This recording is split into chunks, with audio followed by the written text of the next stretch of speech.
Chit fund कंपनियों के बाद अब सहारा के निवेशकों को हाई कोर्ट से जगी उम्मीद। 400 निवेशकों ने अलग अलग दायर की याचिका, सभी याचिकाओं पर एक साथ हो रही है सुनवाई। बड़ी अपडेट 11 अप्रैल 2023 यानी कि आज की ताज़ा अपडेट है।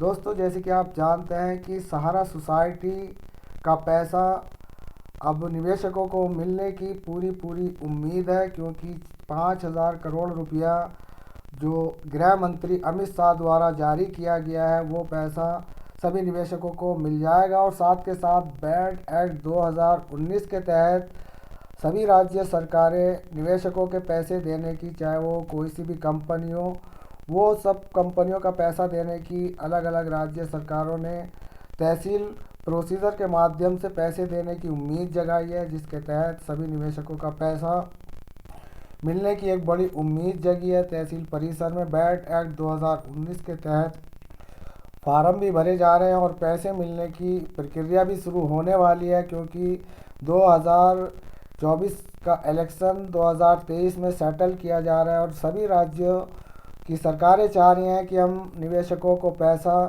कंपनियों के एसेट बेचकर, उनकी प्रॉपर्टियां बेचकर निवेशकों को उनके अकाउंट में डालें।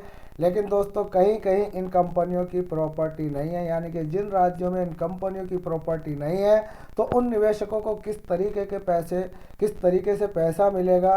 तो दोस्तों, यही भ्रम भ्रांतियाँ बनी हुई हैं सहारा निवेशकों के सामने भी, क्योंकि बैंड एक्ट के तहत भी निवेशकों ने सहारा इंडिया के डॉक्यूमेंट जमा किए हैं और इधर जो यहाँ पर निवेशकों को पैसा दिया जा रहा है सहारा की सोसाइटियों का, जो कि 4 सोसाइटियाँ हैं, उन निवेशकों के लिए 5,000 करोड़ रुपया सेबी से लिया गया है। अब आप कहेंगे कि सेबी, जी हाँ दोस्तों, सहारा और सेबी पिछले 10 साल से निवेशकों को उनका पैसा नहीं लौटा पाई, तो अब उस पैसे को किस तरीके से निवेशकों को दिया जा रहा है उसी को लेकर फिर दोस्तों हम एक ताज़ा अपडेट लेकर आए। जैसे कि आप जानते हैं कि छत्तीसगढ़ बिलासपुर की यह ताज़ा अपडेट है। चिटफंड कंपनियों के बाद अब सहारा इंडिया के निवेशकों को हाई कोर्ट से जगी उम्मीद।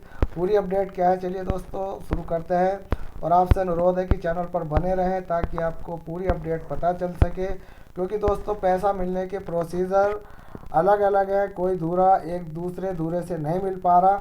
बिलासपुर चिटफंड कंपनियों में अपनी गाढ़ी कमाई का बड़ा हिस्सा गंवाने वालों की राशि अभी वापस नहीं हो पाई है। इधर सहारा इंडिया में निवेश करने वालों ने अपनी राशि वापसी मांगी को लेकर छत्तीसगढ़ हाई कोर्ट में याचिका दायर कर गुहार लगाई। यानी कि यहाँ पर सहारा इंडिया छत्तीसगढ़ के निवेशकों ने हाई कोर्ट में याचिका दायर कर गुहार लगाई है और 400 से ज़्यादा निवेशकों ने अपने वकीलों के जरिए अलग अलग 12 याचिकाएं दायर की है। याचिकाओं के अनुसार तय समय से जब राशि मैच्योर हो गई तब राशि ब्याज सहित वापस लेने गए, तब बिलासपुर स्थित ब्रांच के अधिकारियों ने कंपनी से राशि जारी करने की जानकारी दी।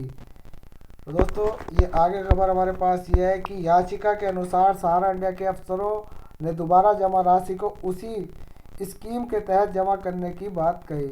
यानी कि जैसे कि आप जानते हैं, इधर तो सहारा सोसाइटियों का पैसा निवेशकों को देने के लिए यहाँ पर 5,000 करोड़ रुपया दिया जा रहा है। इधर यहाँ पर याचिकाओं में ये बताया गया है कि स्कीम के तहत जो जमा हमने पैसे वहाँ पर दिए हैं वो दोबारा कन्वर्ट कर दिए जाए और ब्याज दर ज़्यादा देने की भी जानकारी दी है। भविष्य में अच्छी खासी रकम मिलने की उम्मीद भी जगाई गई है। तो दोस्तों, यहाँ पर ये चोरी छुपे कन्वर्ट करने का भी काम अभी जारी है। अवधि पूरी होने के बाद जब राशि लेने गए तब कंपनी ने राशि देने से इनकार कर दिया। याचिका के अनुसार सहारा कोऑपरेटिव सोसाइटी में मजदूर, सामान्य कामकाजी से लेकर व्यापारी वर्ग ने अपनी मेहनत की कमाई का बड़ा हिस्सा सुविधा अनुसार कंपनी के अलग अलग स्कीमों में जमा किया है। ब्रांच मैच्योर होने के बाद भी जब कंपनी नहीं मिली तब निवेशकों ने अपनी स्तर पर कंपनी के मुख्यालय में पत्राचार किया, यानी कि वहाँ पर जहाँ इन्होंने पैसे जमा किए थे वहाँ पर कंपनी नहीं मिली, यानी कि वो बंद कर दिया गया कार्यालय। और तब इन्होंने मुख्यालय, यानी कि जैसे कि आप जानते हैं सहारा का मुख्यालय लखनऊ स्थित है, तो वहाँ पर इन्होंने अपनी पत्राचार से बात की जिसका कोई संतोषजनक जवाब न पाने पर हाई कोर्ट में याचिका दायर की गई। यानी कि 400 से ज़्यादा निवेशकों को जो है ये याचिका लगानी पड़ी। चिटफंड कंपनी के मामले में राज्य सरकार द्वारा जिस तरह से निवेशकों को आश्वासन दिया गया था, उस आश्वासन के बाद हाई कोर्ट से जारी निर्देश के बाद सहारा इंडिया के निवेशकों को भी बल मिल रहा है। यानी कि थोड़ा बहुत अब यहाँ पर इंसाफ मिलने लगा है, क्योंकि नज़दीक 2024 के इलेक्शन है। अपनी जमा पूंजी वापस पाने के लिए सहारा इंडिया के निवेशकों ने हाई कोर्ट का दरवाज़ा खटखटाया है। मालूम हो कि चिटफंड कंपनियों में अपनी गाढ़ी कमाई का एक बड़ा हिस्सा कमाने वाले यानी कि 20,000 से ज़्यादा निवेशक छत्तीसगढ़ हाई कोर्ट में शपथ पत्र दायर कर राशि वापस दिलाने व फर्जीवाड़ा करने वाली कंपनियों के खिलाफ कार्रवाई की मांग को लेकर जनहित याचिका दायर की है। याचिका अभी हाई कोर्ट में लंबित है।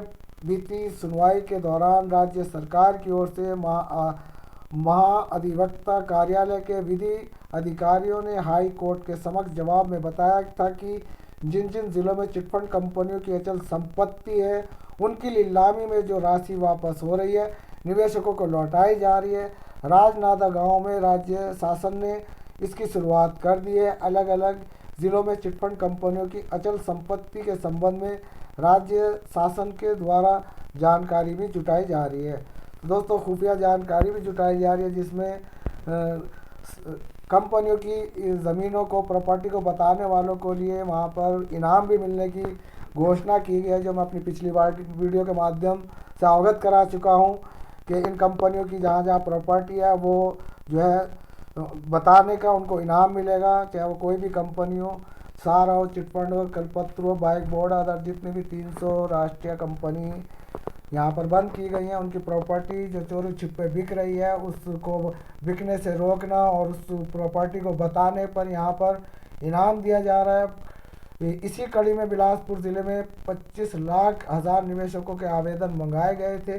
कलेक्टर ने अलग अलग ब्लॉक में निवेशकों की अलग अलग कंपनियों में निवेश की सूची बनाई गई है। बिलासपुर ज़िले में चिटफंड कंपनियों की अचल संपत्ति न होने के कारण प्रशासन के सामने एक व्यवहारिक दिक्कत यह है कि वह निवेशकों की राशि को वापस नहीं लौटा पा रही है। तो दोस्तों, जैसे कि मैंने अभी आपको बताया था कि जिन ज़िलों में या जिन राज्यों में इन कंपनियों की प्रॉपर्टी नहीं है, तो वो निवेशकों को पैसे वापस नहीं दे पा रहे हैं और दिक्कतों का सामना यहाँ पर करना पड़ रहा है।